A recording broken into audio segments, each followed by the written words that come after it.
Good morning, hello, good afternoon, good evening, wherever you are in the world. Welcome to Parent Power Hour. It's 10 a.m. here in Dallas, and I'm so excited that you've decided to sign in today and to join. Oh, awesome! I already see some friends are here. Jessica's here, and Cindy. Hey, I haven't seen you on yet officially. I'm so glad that you're here. This is Parent Power Hour, and if you were here with me yesterday,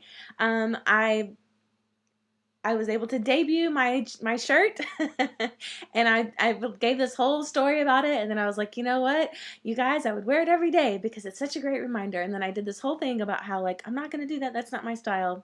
Here I am. I'm wearing it again because I needed it, you guys. I'm just gonna be honest with you. I was like, I'll get to that in a second, but this shirt is from Rachel Hollis Company, and I think they might be sold out now.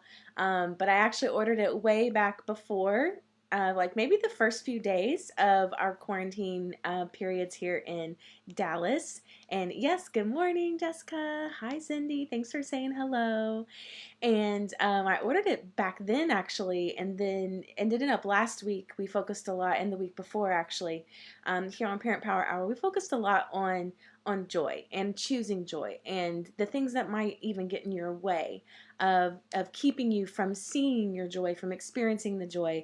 And I woke up this morning and I was like, I'm just not feeling it today. I even like did my meditation and my gratitude practice, and I'm still in this funk, but I know it's okay because you guys, I'm serious. Whenever we go further and deeper here at Parent Power Hour and we get real. Good morning, Shay. So glad you're here. I was just alluding to, or just giving some background info on why I'm still wearing this shirt again. I did change clothes, you guys. I did, and I added a sweater to it, so it's not exactly the same. And it's a little chilly here.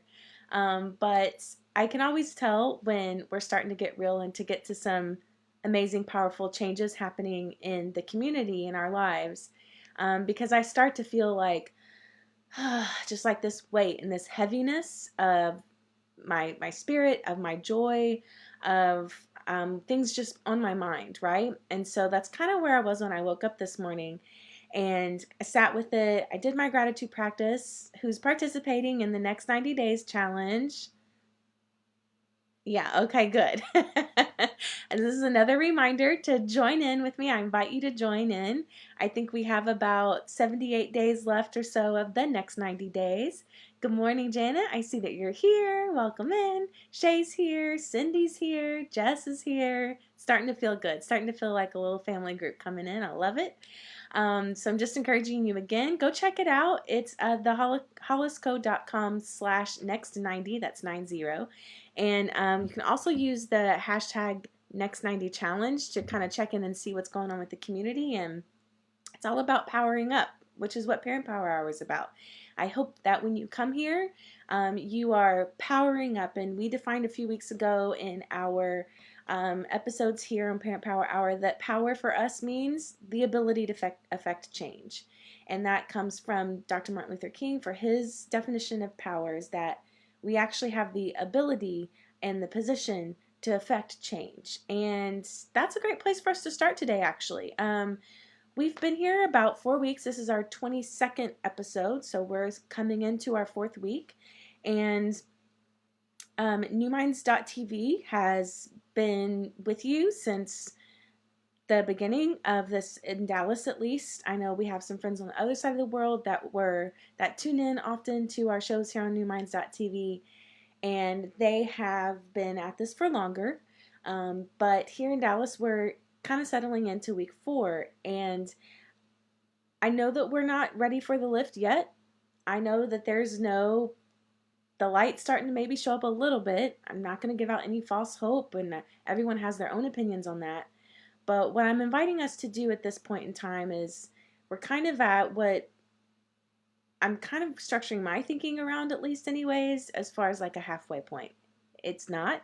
Just bear with me for a second. We've been at this for about 4 weeks. We've been at this for about 21 to 28 days. And that's how long it takes to create new habits. So what habits have you already created? Have you been intentional? I'm guessing that probably the whole first week it was like, stop.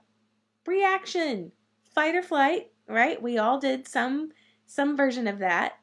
And so I kind of just I don't count that first week as far as like, okay, how can we lean in? How can we buckle in and really stay strong and identify who we are and power ourselves up? I kind of don't count that. I count that week as like assessment week, right? You're like, okay, who am I? Where am I? Where's my family? Where's my stuff? Where's my house? Where's my food? Where's my thing? What are the rules? What do I do? How do I order this? That was week 1. And so I think week 2, week 3, we started to feel a mental space. Maybe it had to be intentional as well, that you had to say, this is not working. I've been at this for 5 days. And I know that some of you felt that in the middle of the first day because we do that with our brains, right? Especially if we're parents, especially if we have little ones that we're taking care of. You're like, oh my God, it's only been 2 hours and I've got 4 months of this left. Are you kidding me? Based off of our friends in the other parts of the world. So what I'm inviting you to do today is pause for a moment and check. Look back on those last 3/4 weeks. Can you map your thoughts? Can you map and reflect on an overall feeling that you had that first week? Don't give it too much attention. Don't give it too much power. But sit with it for a second and think about that and say, okay, I was there that week. And then the second week, well, it's all a blur. Pull out your calendar if you need to. Pull out your journal. Pull out whatever thing that you can think of that can help you structure your reflection, since it all is a blur. It's like, what month is today, right? Every day feels like a new month because they're so long, and yet it's also going by. Other things are going by quickly, right? So pause for a moment and look back. And we've been here for about 4 weeks here on Parent Power Hour. And I find myself doing that as far as considering, what impact am I having? What impact is New Minds having? What sorts of change are we able to implement, not only functionally as a company, but also in our service to you, in the way that we can support you and your family, in the way that we can provide real inspired learning opportunities for your children.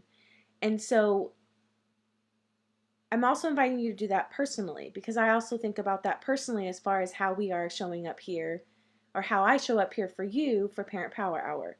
What sort of things was I focusing on so much that first week? Okay, identifying your why, having clarity on your purpose. Like, that was all so core to keeping our vision ahead.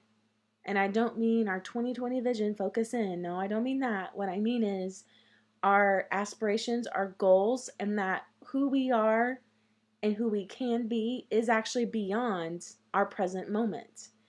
And that brings me to this question I have today, which is, if we're talking about power and if we're talking about how we can move forward for the next 4 weeks, so you just reflected on the past 3 to 4, and now I want you to think ahead about the next 4.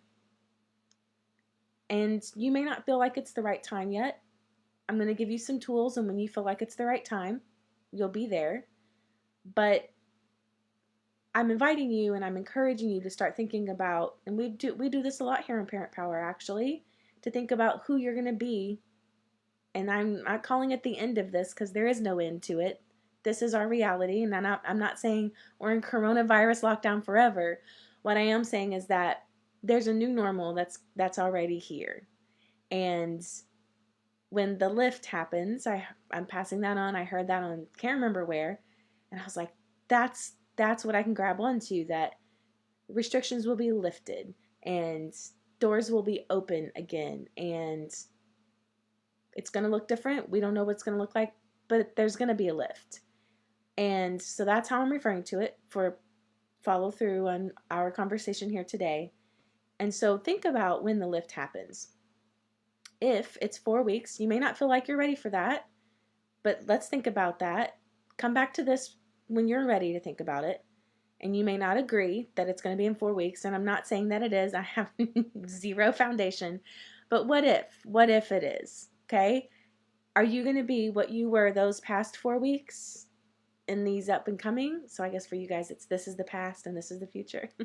Depends. Are you reading left to right or right to left? Okay. Um, what were you in those last 4 weeks, and what will you be in the next four?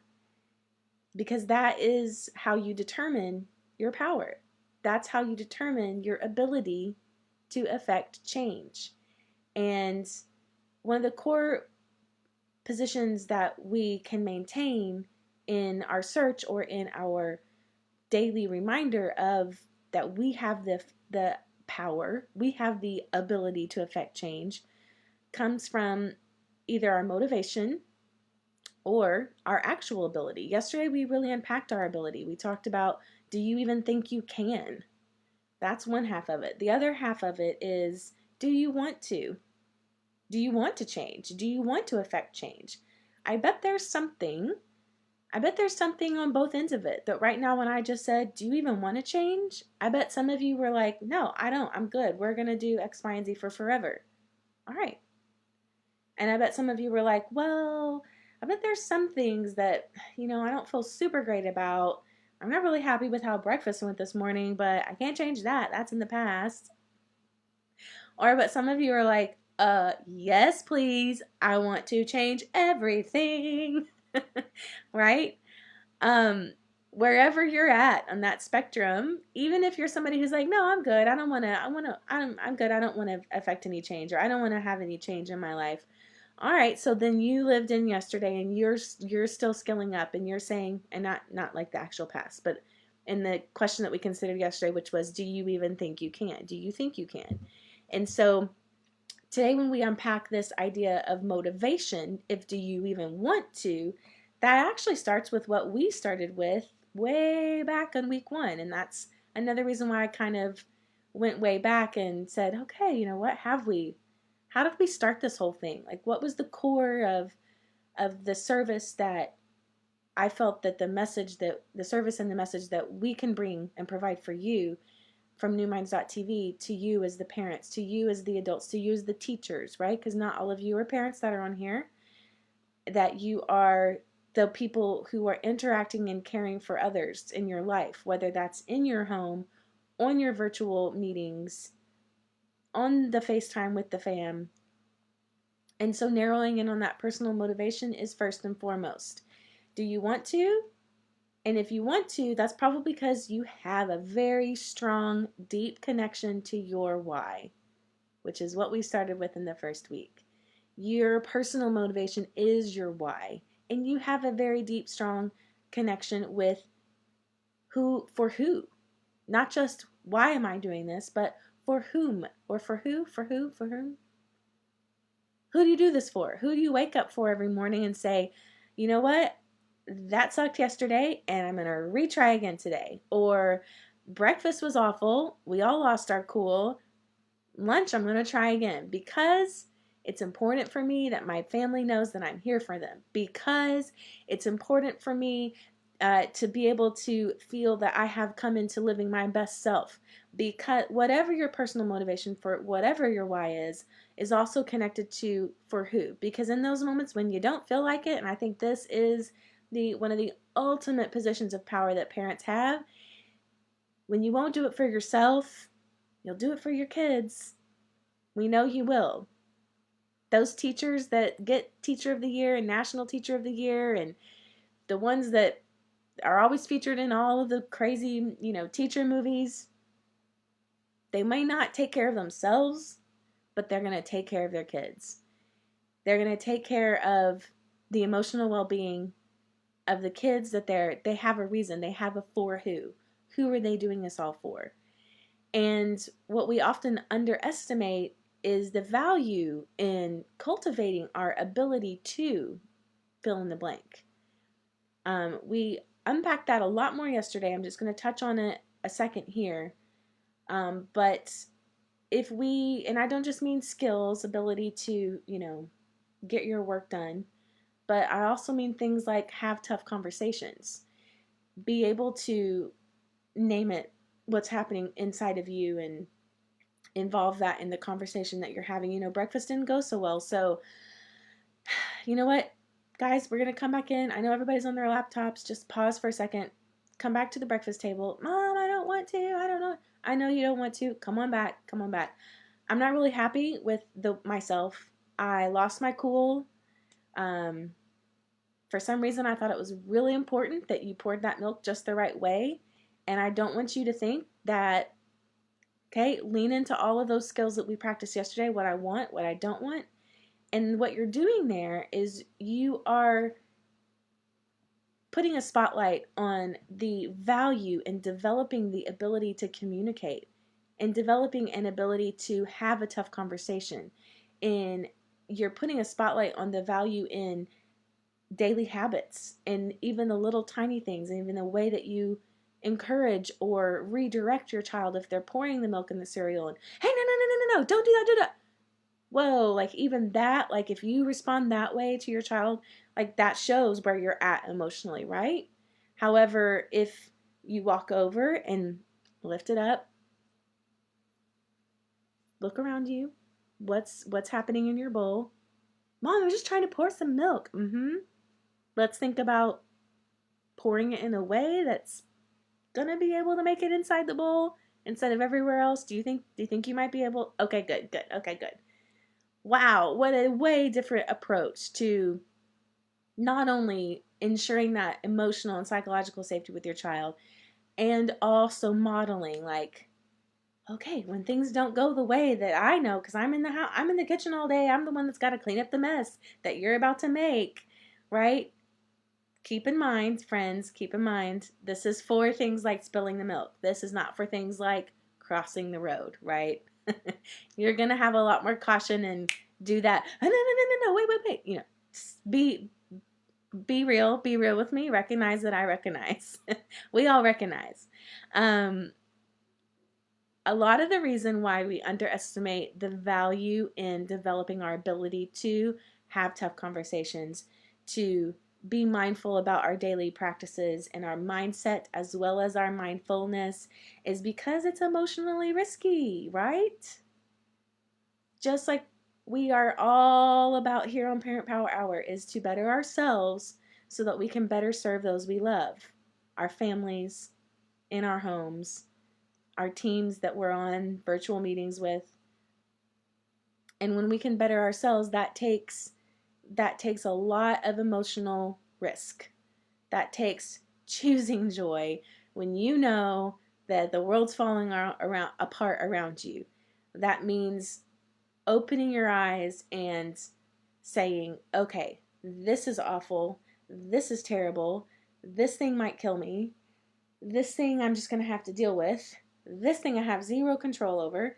That unpack it all, look at it out in front of you, and say, okay, which ones of those things are true to who I am? Another question that we visited last week was, which things are actually worth me freaking out about? And will freaking out about any of those things bring resolution to them?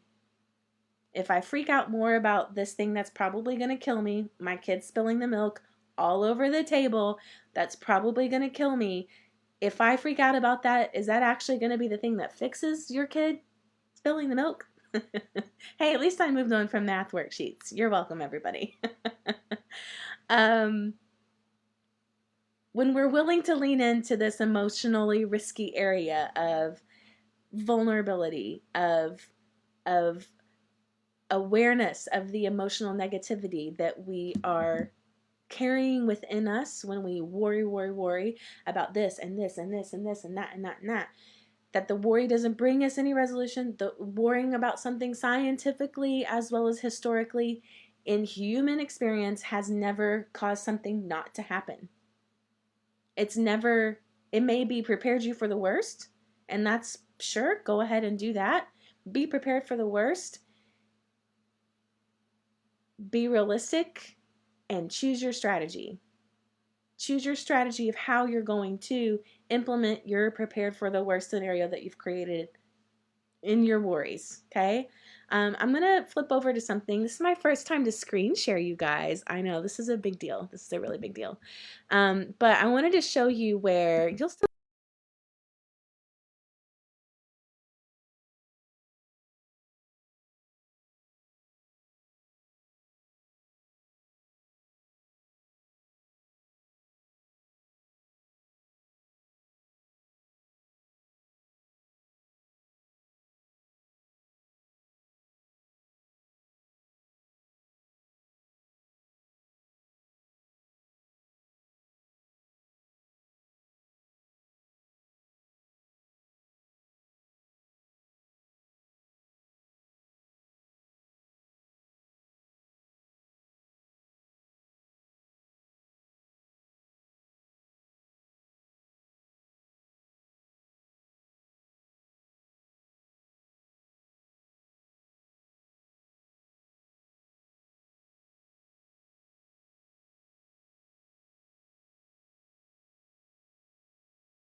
Okay, so you saw that. Thank you for telling me.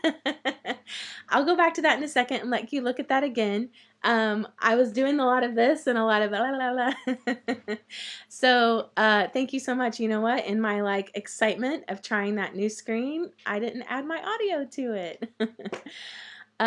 Yep. No, you're right, Cindy. It was exactly right when I shared the screen. I don't have my audio mic hooked up to that specific screen. So thank you for that feedback. I'm going to fix that for tomorrow. That's what I get for trying something new. I'll flash back to that in a second. But Crucial Conversations, what I was telling you about was thanks to Jessica Quinlan. She's on here today. If she still is, she might have been like, nah, I'm out. This is one of the most powerful books. I've had it for, she passed it on to me, or told me about it, and I've had it for, oh man, I mean, I'm going to say almost 10 years. And, I've got it totally marked up. I've done teacher trainings on this. I've done team trainings on how to have crucial conversations. And this is not just for organizations. It is most certainly also for having communication skills for your family. Okay. So if you're someone who is into, oh, thanks, Jess. No, we're all good. That was me trying to have some sort of, being fancy, but we'll go back to that in a second. So if you're at all interested in improving your conversations, taking the courage to practice a new skill, and it's a like you can see it's not very big, but there's some amazing structural points, and I've touched on several of them in little moments on Parent Power Hour. But what I'm going to put up on the screen again for a second is a sample from their book called Influencer. And I bring that up because Influencer is about the new science of leading change and how that's exactly what we're hoping to get here. And that's what we started with here on Parent Power Hour is, if you want to really be able to see what your power comes from as a parent, as a leader, on a team, as in any conversation that you have that ability, you have your personal power, maybe you should call it Personal Power Hour, is your ability to affect change. And so how do we do that? How do we affect change? That's what we're really leaning into this week. And our first thing that we address is, do we even want to, right? And so what I'm going to put up again on the screen in silence is so that you can consider the 6 different ways. And I want you to take a look at that and look and notice what's on the ability side and what's on the motivation side. And before I do that, I'm gonna take myself out of it so you're not seeing me. All right. So take a look for a second and notice what's on the right side and what's on the left side.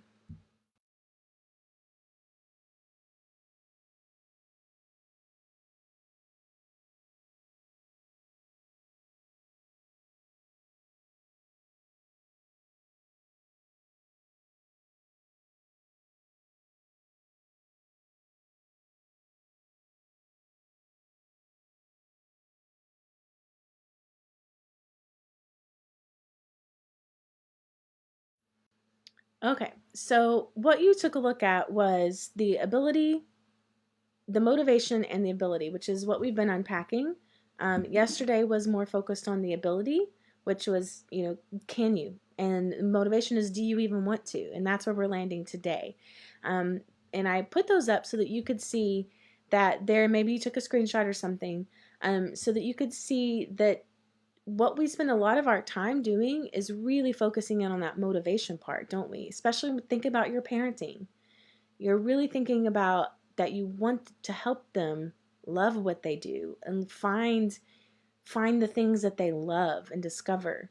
And you want to help them to understand what they hate, why they hate it. Okay, that's that personal motivation side of it. Then the social motivation is that you want to encourage them in all of those things. And then the structural motivation side of it is that you can change their economy, and we'll talk about what that is. We'll unpack that a little bit. But that's the mistake that a lot of us end up making, and I legit do it myself And I also know that if I don't help you, if I don't skill up myself and I help you to skill up in our ability to have crucial conversations, to connect more deeply to our why, that's that ability side. And this is based off of years and years, over 20 years of research, not only on in like social behavior, but also in effective teams and highly, Fortune 500 organizations and all that kind of stuff, is that we make that mistake a lot of living in the motivation, and we forget and we avoid, because of the emotional risk, that ability, because helping them do what they can't. That's what that first one was. I'll flash back for a second for you.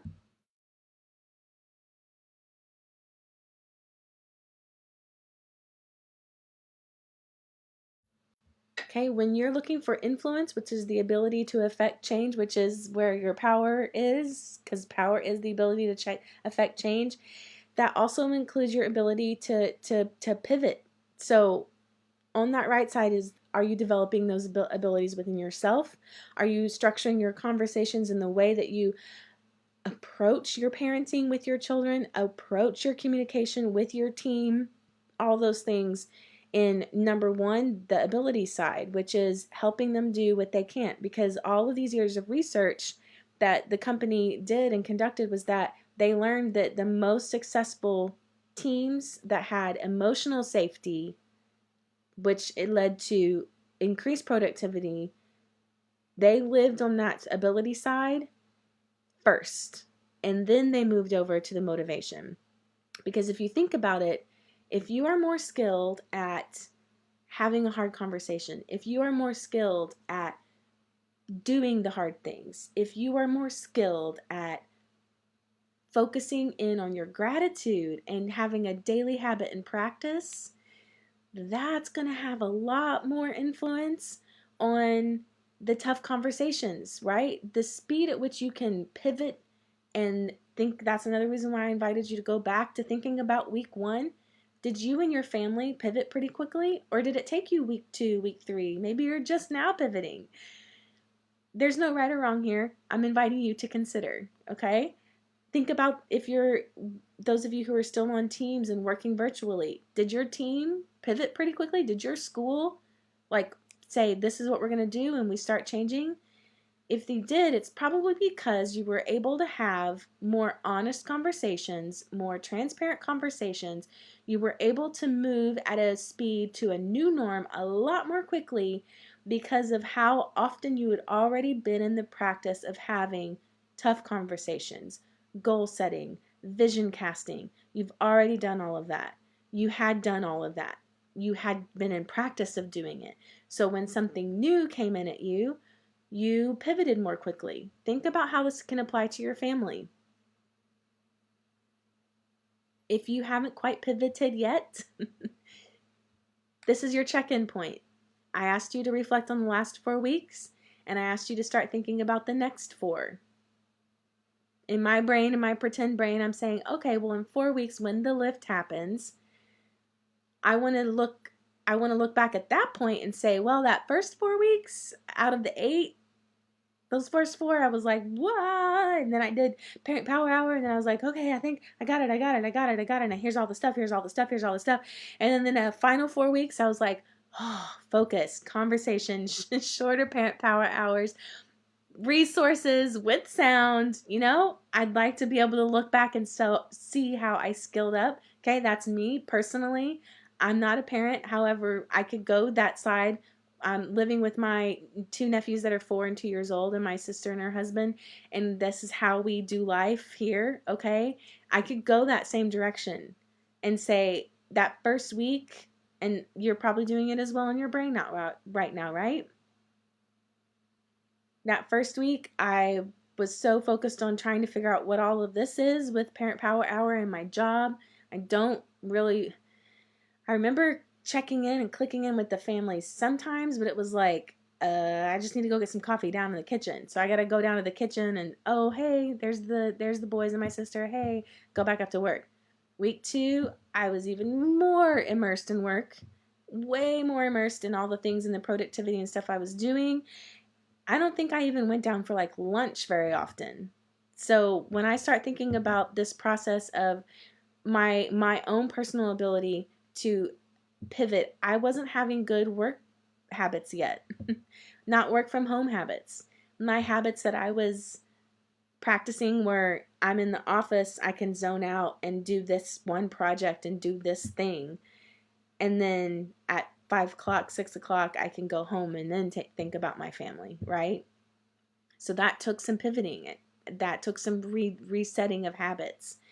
And let's come back to that list again. So we were talking about that because of the ability to pivot. I'm going to flash up that list so you can see that next side that we're going to unpack, which is changing their economy and changing their space.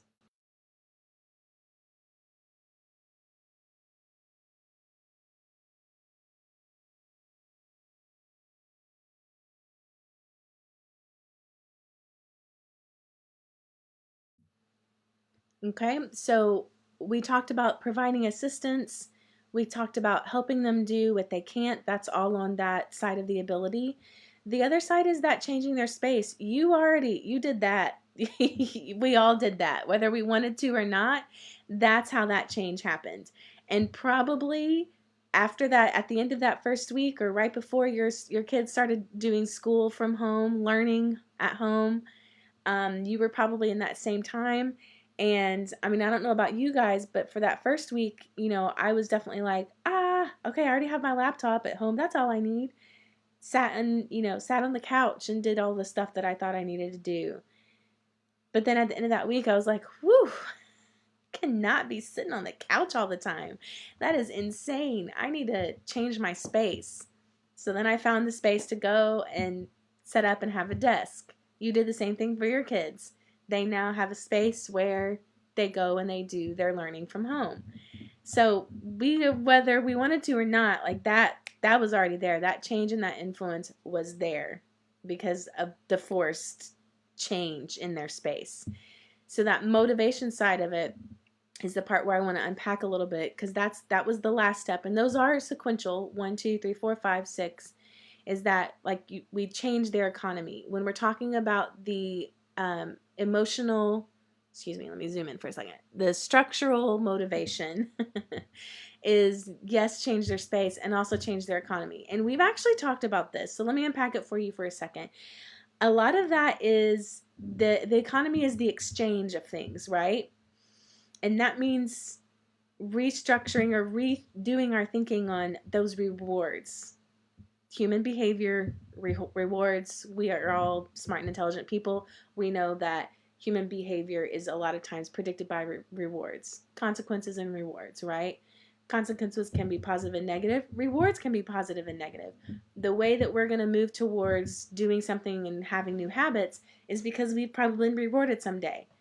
And I don't mean like, yay, here's $1, you did the right thing. I mean like, oh, that felt good. That reward sense in my brain zoomed up when I saw that there were 5 people that I actually know that were here this morning. That was a reward for me.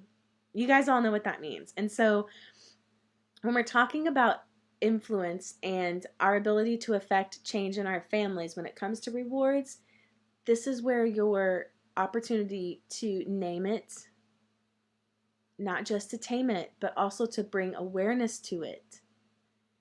Even the fact of, hey guys, we're all sitting here having breakfast this morning. Yeah, mom, everybody's on laptops, everybody's on iPhones, everybody's da da da da. But even just calling out the positive things, the powerful things that are happening, um, we're at this moment now where we're in these new habits, and even just in passing, your high schooler that's coming out of their room for the first time and it's 1 p.m. Hey, you're out at 1. Yesterday you were out at 2. That's improvement. God, mom, right? But what you can do there is that's actually reinforcing the desired behavior, right? Those of you who are teachers 100% get this. This is something we do in education so much. And I don't just mean here's a button, here's a token, here's a little, school buck that you can go buy something for your good behavior, but also praising effort, right? Being careful with, hey, you're so smart. Wow, you are so smart. You just did that. Oh, watch out. Mindset here. Mindset here influence. Wow, you know what? You worked really hard. That math worksheet, Billy, there he is. He's back again. Billy, yesterday, your math worksheet was driving you crazy and you were not happy with that. Today, you've done 4 of the problems and I haven't heard a peep out of you. How does that feel for you? It's fine, Mom, I guess. It's fine. I don't know. I mean, I'm kind of thinking that you feel pretty good about that. Help them to identify their feelings, especially those elementary age kiddos. They don't know what their feelings are yet. They've got too many of them. So labeling them helps them to change their economy. Labeling the behavior, right? Not the child. And that's that, praising the effort instead of praising the intelligence of the child, right? Labeling the behavior. That we touched on that excuse me, we touched on that a few episodes ago about, being careful about when mistakes are made, that your child is not a liar. Your child happened to lie. And probably there was some reason, self-protection, vulnerability, all the things that we struggle with that led them to that choice of behavior. And it's the same thing for the positive stuff. When we're wanting to change the economy of our families, and I don't mean the financial status, what I mean is changing the ability to, or having the ability to affect change in our families also includes changing the way that we view exchanges of communication. That also means labeling those positive behaviors. That includes, in addition to that, it includes reminders and cues and prompts. And I don't mean things like, don't forget to take out the trash. Okay, that's task oriented. What I mean is putting up a quote that you heard here on Parent Power Hour on a post-it note and putting it on your fridge. That includes, today our family mantra is here. That includes reminders on your phone that you've set for yourself to release tension and set intention. Okay, those kinds of prompts and clues and cues, and reminders about the things that are important to you and your family, so that in this moment of chaos and in this moment of crisis, you still have the structure there that supports you, that is there for you, that helps you to stay connected to who you are, who you're meant to be, so then you can better show up for your family and stay connected to who you are as a collective community, or whether that means it's your team that you're working with virtually, or maybe your students that you're teaching. The quote that I have for you today is encouraging you to continue to have these conversations, to lean in to that emotionally, what feels very emotionally risky moments with your family, of identifying that emotional negativity and how it's not powerful, how it's not providing any change in your life. Those moments of vulnerability, consider with intentional practice that you can change the economy, the exchange and communication in your family.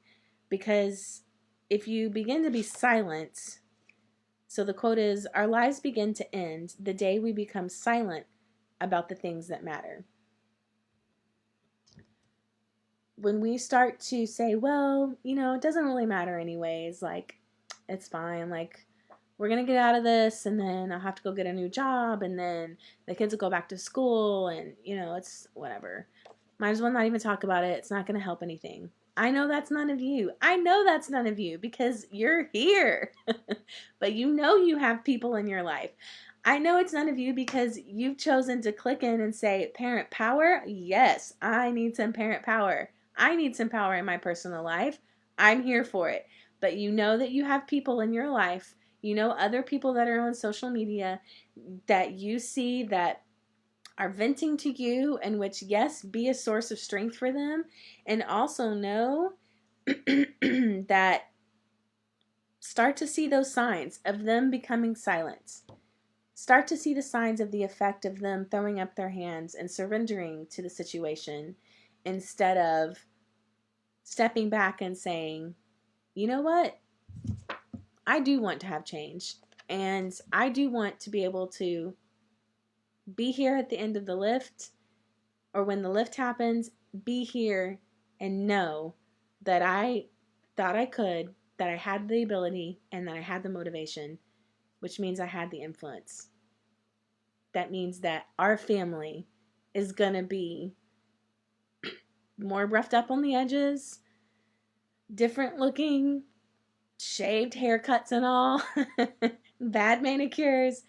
Excuse me, that tickle comes up sometimes and I just can't talk through it.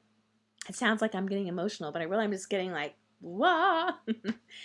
I hope that you found something that was helpful for you today. I hope that for the rest of us here in Dallas, as we continue throughout our day, that you find moments that you can choose joy, and that when you find yourself checking in, something hard's coming up, a challenge is in your way, another meltdown in the family with the kids, do I even want to deal with this? Do I have the ability? Can I deal with this? Ask yourself those two questions, and see if maybe some of the thoughts that happened today can see you through the end of that. As always, you guys, I'm just going to start saying it a lot. Please continue to share this, and if you find something in here, I would love to see your comments about that was the thing that I'm going to grab onto, or I'd love to see your comments. And I loved over the past weekend, I got, screenshots and DMs of, hey, this was really cool. I saw this and I thought about something that you could talk about in Parent Power Hour. I love getting those things from you all, knowing that that means that you're thinking about it. And if we're thinking about it, then we can all move forward in a more positive way. We can not only move forward in a more positive way, but knowing that we have the ability to affect the change that we want to see, not only in our families, but in our communities. And for those of us here at NewMinds.tv, we always hope that you find something real and that you're inspired and you learn something new here on Parent Power Hour, and know that when you are pursuing your passions, they become your talent. And that's eventually also going to power up your families. I'm here for you. Any kind of thing that you bounce ideas, reflections, DM, write it in the comments. And I hope you all have an amazing, thanks for hanging out with me and trying something new and failing. But hey, we pivoted. The more we pivot and the more we talk about it, the more likely we are to be more prepared and settle in on a new norm. All right. Thanks for hanging in there today, you guys. Have a wonderful rest of the Tuesday.